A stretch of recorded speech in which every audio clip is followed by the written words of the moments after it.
Hello, BookTube. We're going to do another quick mail haul. I'm afraid it's all I can do today. But it's 4 packages, none of them very big, and who knows, there might be something interesting. Uh, I will hope to be back to a full frenzy of videos soon. Okay, so this first one is from Amazon, part of their Amazon Crossing series, which is all about literature and translation. This comes out on June the 1st, and it's called The Great Passage by Shion Miura, translated by Juliet Winters Carpenter. That's Japanese, I suppose? Yes. A charmingly warm and hopeful story of love, friendship, and the power of human connection. Award-winning Japanese author Shion Miura's novel is a reminder that life is dedicated to passion. It's a life well lived. Okay. I've read a couple of the Amazon Crossing titles that have come my way. You will probably know I'm not a big fan of Amazon's publishing arm and the strong arm tactics that they're using to cow the book publishing industry into deferring to them. But the Amazon Crossing titles that have come my way have been good. So I still haven't actually figured out where my loyalties are, but I'm not going to figure it out today. So let's move on to this next one. This is a book from Yale.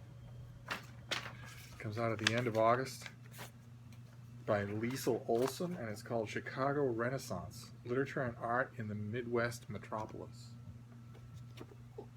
So this is a history of Chicago's innovative and invaluable contributions to American literature and art from the late 19th century to the mid-20th century.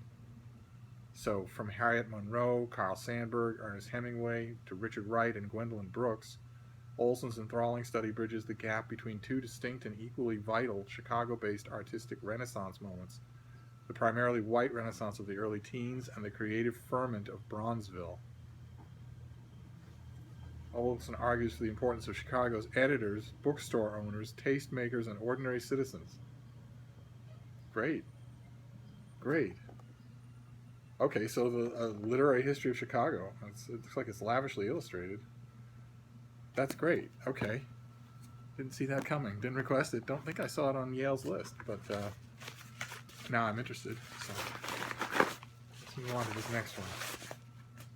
Oh, good. Okay, this is from Pantheon. This comes out in August as well. This is A Boy in Winter by Rachel Seifert. Early on a gray November morning in 1941, only weeks after the German invasion, a small Ukrainian town is overrun by the SS. This new novel from the award-winning author of the Booker Prize shortlisted The Dark Room tells of the 3 days that followed and the lives that are overturned in the process.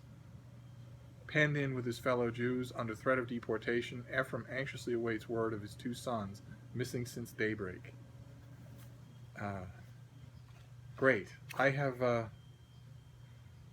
actually heard good things about this book, so I'm interested to get to it. I don't think it'll be today, but and then we'll do this last one. Very subdued mail haul, I know, but we'll hope for better tomorrow.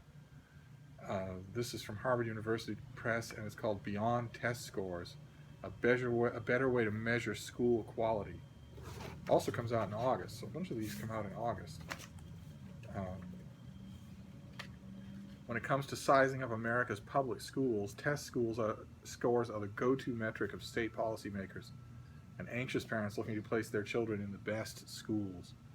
Yet ample research indicates that standardized tests are a poor way to measure a school's performance. It is time, indeed past time, to rethink this system. So this is the case that this author is making.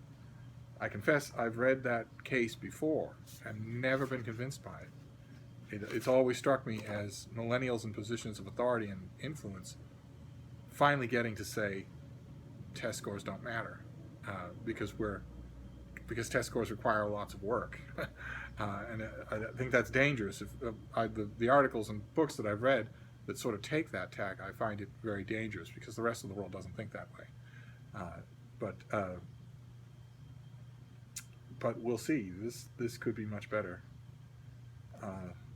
Okay, so Beyond Test Scores. education reform, A Boy in Winter, slim novel, Chicago Renaissance, about the literary history of Chicago, and The Great Passage, Japanese novel in translation. So that is our little mail haul for today. I appreciate the patience. I'll be back as soon as I can. Thank you, BookTube.